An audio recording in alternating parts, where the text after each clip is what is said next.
Hey, so welcome everyone to today's Zoom and topic, which is eating for performance. Okay, so first of all, we need to kind of establish like what is performance and what do we mean by eating for performance.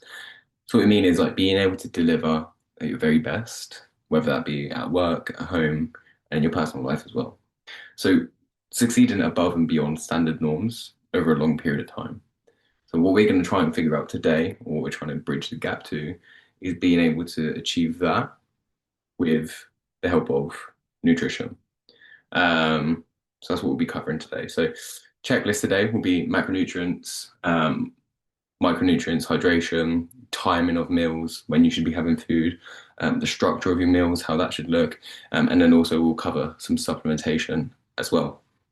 So the most important thing and the biggest factor when it comes to food is our macronutrients. And if you listen to the Zoom that we done the other day, then you know a little bit more about this. So how each of these macronutrients impact your day and your performance.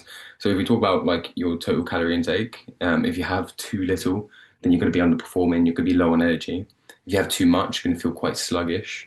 And your maintenance is going to be kind of the sweet spot for you. So you're not having too many calories, you're not having too little. And again, like if you watch the Zoom call from, yesterday or the other day, then you understand how to calculate that maintenance. So what you would do is get you pounds, your body weight in pounds, and you would times that by 15, and that gives you a rough estimate on your maintenance calories. If you times it by 12, you're in a slight deficit, and if you times it by 10, you're then in a bigger deficit. So if you're 100 pounds, what you do is you times that by 15, then your maintenance calories for the day would be 1,500. Okay, so that's kind of where you want to be, maybe even in a slight surplus, but you don't know how your body, you don't actually know what your maintenance is until you try that for like 2, 3 weeks and you see how your body weight performs. If you're consistently gaining over time, then you're in a surplus. If you're losing, then you're in a deficit. So what you need to do is kind of play with those figures and find out what works for you. So protein when it comes to performance, okay? So protein is really important because it's actually linked to your muscle repair and recovery. So you need this on a daily basis to be able to perform at your best. Now, recommendations currently say at 1.2 to 1.6 grams of protein per kg of body weight. So if you're 50 kg, then what you do is you times 50 times 1.2, and that will give you how much protein you would need in a day. Carbohydrates, same thing, but this is like fueling the body. And I think I don't know if you've had like a deep dive into like some of these videos before, then you know kind of what I say about carbohydrates and how important carbohydrates is for you building muscle.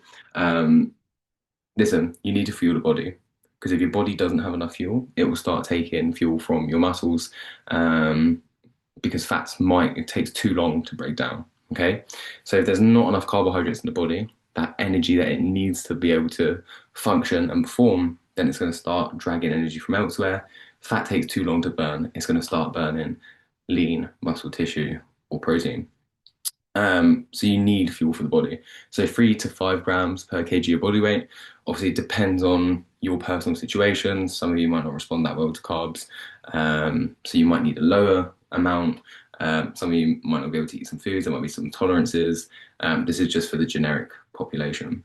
If you have any questions around that, obviously you can drop me a message or drop a comment down below, and we can work that out for you.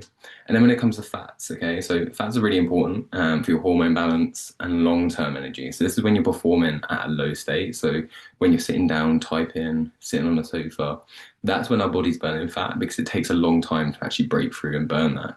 But when we're active and we're moving around, we need that energy instantly. So we need something that's faster, something like carbohydrates that go straight into the bloodstream. Whereas the fats, it kind of breaks down, it takes time. So that's why it's a long-term energy. Now we don't have like a specific like figure to multiply. All we know is that we need less than 35% of our total daily intake to be coming from fats. Unless you're following like a keto diet or anything like that, then obviously that looks all different. But again, we're just talking about general population stuff here. So yeah, you want to make sure that you have at least 35% of your calories allocated to fats. So if you're eating 1,000 calories a day, then obviously 350 of those calories will be dedicated towards fats. Now we're on to micronutrients and hydration, which will be on the next slide.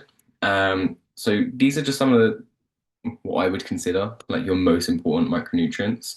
Everything in between you'll probably get just from, a good balanced diet, eating good veg.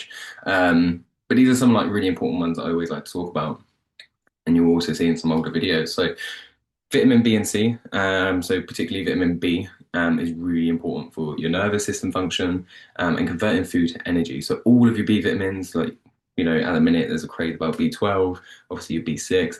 These really help with converting food to energy, and actually kind of getting that rather than it just sitting, getting it into the system and making sure that you can use it to do stuff.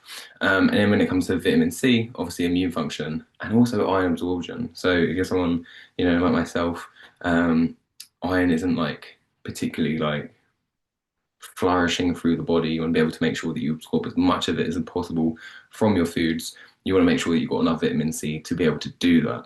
If you're deficient, you're less likely or like less efficient, and your performance to be able to absorb that iron is going to be hindered. Then we talk about vitamin D. So for us that are in the UK, October to March, the sun is low. Like we don't get much sunlight in a day. So it's really, really important that we actually supplement during that time. There's not really any like recommendations to not supplement. There's no one special. There's no one like you shouldn't be supplementing in these months. Like everyone should be doing it if you live in the UK. This is really important for bone health, your immune system, and I think really important as well is like your fatigue, your poor mood and low immunity as well. So when we come into those winter months, and we're feeling fatigued, we're feeling like in a bad mood, we're like getting ill more, vitamin D. And that's exactly why, because we're not getting it from the sun. And if you're not supplementing, you might be experiencing these things. Zinc, I think, is a really interesting one. Again, highly linked to that immune support. Also, testosterone production. So, you know, not something that's like if you take more zinc, you'll have more testosterone. Doesn't quite work like that. You need an injection for that stuff. But like, if you're deficient in that, then there will be a hindrance in your production of testosterone, and you won't be performing, higher performance, before like eating for performance. You won't be performing at your best, and also skin health as well. And then we wrap up on magnesium and omega-3s. So magnesium, really good for your muscle and nerve function, but most importantly, sleep and stress regulation.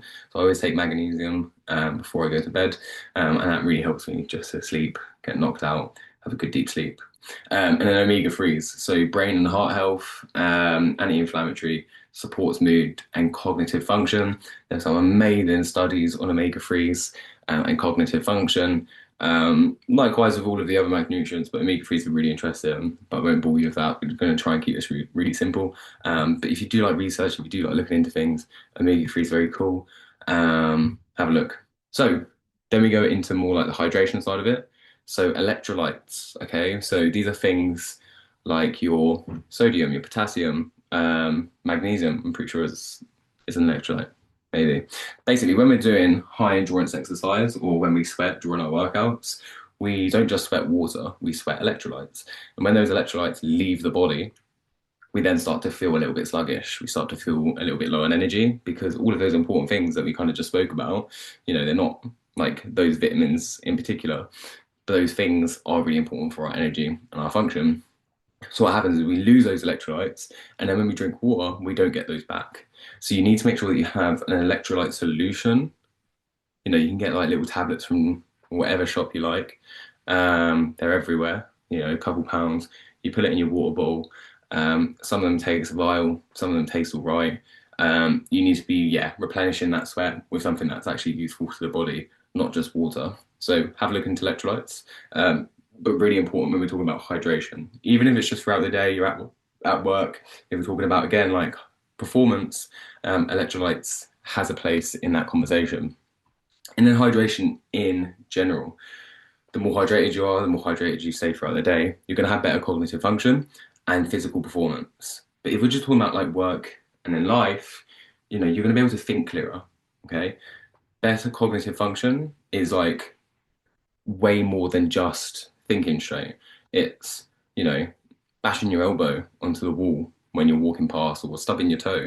Like your brain's going to be sharper because it's hydrated and it's got what it needs to be able to perform at its best. And then physical performance as well, because No one can exercise at their best if they're dehydrated.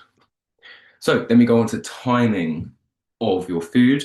So in this case, we're going to be talking about pre-workout and post-workout. So pre-workout before you do activity or any type of activity, it doesn't have to be a gym session. You want a combination of carbs and protein 1 to 2 hours before. So you'll hear lots of different opinions and thoughts and whatnot. True, if you have carbs and protein together, it's absorbed much better and you will grow more muscle. Not as in like you'll look like Arnold Schwarzenegger, but like you'll get way more benefit out of the protein and carb together rather than just having carbs or just having protein. So that's why we recommend having both. If you can't, don't worry, just have like a cereal bar or a banana. It's all good.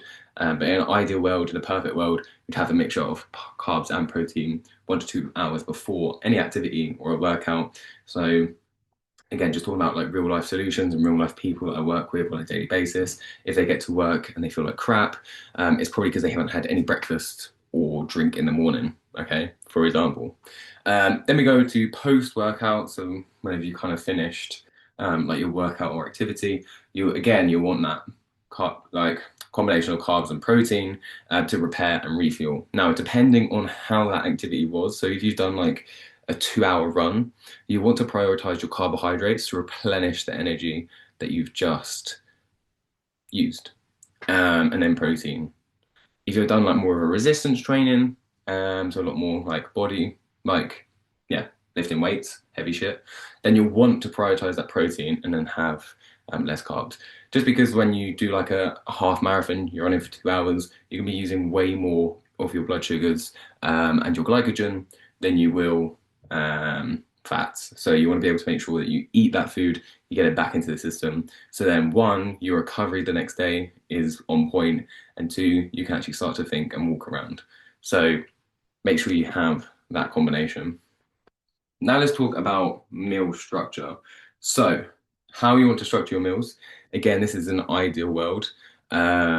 We want about 3 to 4 balanced meals, and you can include snacks in there as well. So snacking has a place. It's not like inherently bad. It's what you snack on that can create the problem. So avoid binge or large consumption of foods. Regular fuel will create a steady performance throughout the day. What you don't want is to create a massive spike, so then you have a massive crash after. Example, I love coffee. I could have like 3 cups of coffee in a day. By the time it gets to 2 o'clock, I'm ready to go sleep. Why? Because I've overfueled in that caffeine and I'm ready to crash. So if you feel that same way, that's probably what's going on as well. So we need to be smarter. I know it's hard. I know it's demands. We need to work to a certain level, but we need to work smarter so then we can kind of make better decisions throughout the day, and then we can actually last longer to have a high performance when it comes to life. Um, so yeah, start to spread those meals out. Don't kind of ram everything all into one. In an ideal world, in a great world, you'd be having breakfast at like 7 a.m., lunch at 11 p.m., snack or like some sort of protein meal at 3 a.m., 3 p.m., and then dinner at 7 p.m., 6 p.m., whichever works best for you. So as you can see, there's like 4 hour gaps in between. So again, that's 4 balanced meals, 4 hours in between. And that's just so there's a nice steady like amount of food coming into the body. So it can regulate that food, it can break it down, and it can fuel your performance throughout the day. So that would be an ideal world, but again, like don't deep it. That's just like a structure to go off. What you could do is you could even replace the breakfast for like a snack. So you could snack at 7 a.m., have like a cereal bar, banana, cup of coffee, have lunch at like 12 p.m., and then have dinner at like 5 p.m. No one's stressed, no one's worried. As long as you feel like you're performing at your best with that, then we're all good.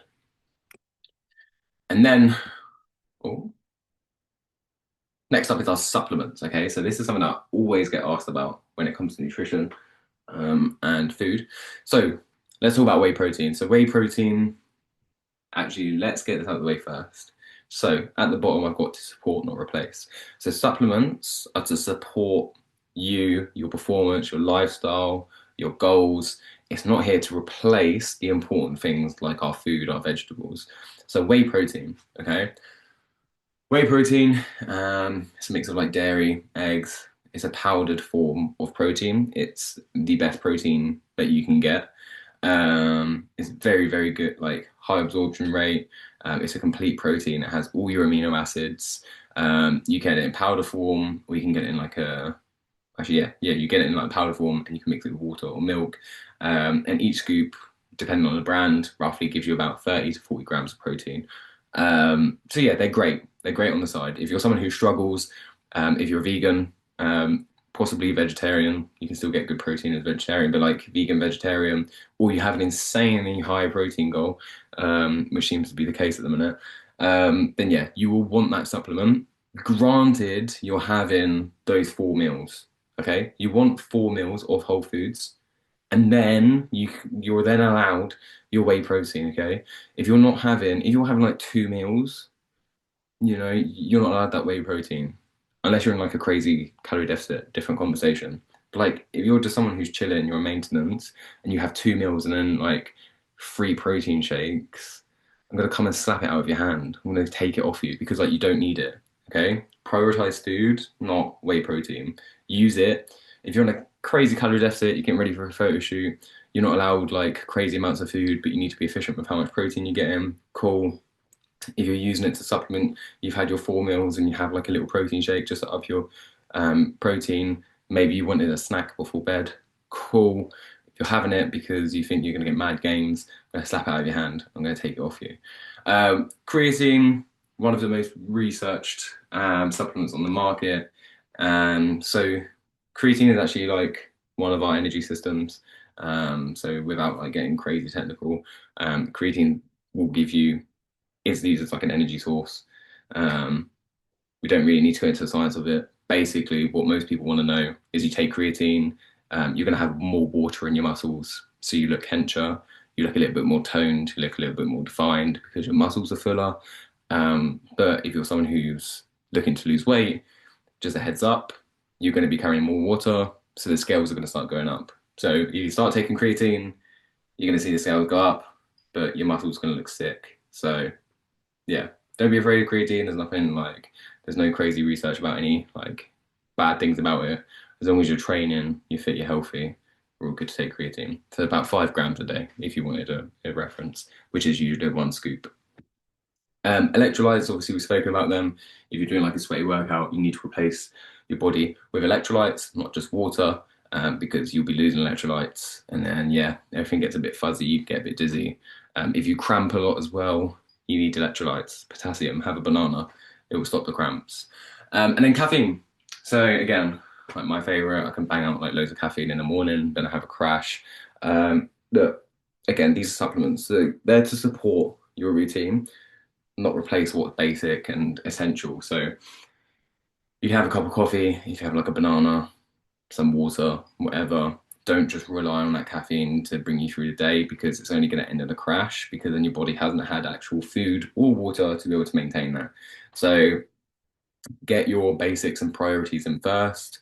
Have a drink of water, have a banana, because then by the time that digests and breaks down, you then actually have food in your body. Whereas caffeine will just give you like a little spike, keep you awake, keep you going, and then your body goes, well, there's no energy in the body, so I can't do anything. So caffeine is a stimulant, so it would just be like boom, boom, boom, boom, boom, and then the body will go, oh crap, like, there's actually no food. Goodbye. But again, having said that, caffeine is a very useful tool if you're looking to lose weight. It will help with hunger suppression. So if you're having like a large black coffee, it is very useful for that. Just make sure that you know how you're using it.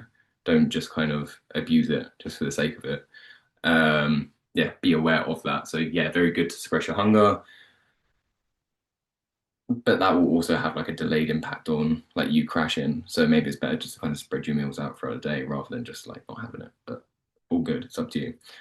So yeah, let's summarize. So essentially, eating for performance, so you can become like the best version of yourself more regularly. These are the things that you need to have in your checklist. Your macronutrients. Are you having enough protein? Are you having the right amount of carbs? Do you have enough fats? Your micronutrients, are you hitting those and making sure you're supplementing in October to March um, to prevent things like sickness, low mood, fatigue, hydration? Are you just drinking water? Are you having an electrolyte solution if you're sweating? Think about stuff like that. timing of meals, how evenly spread throughout the day are you eating?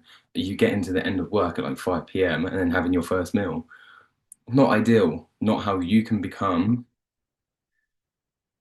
like succeeding above and beyond standard norms over the long term. You're not delivering at your very best. Okay. So you have to evenly spread those meals, make sure you're eating throughout the day.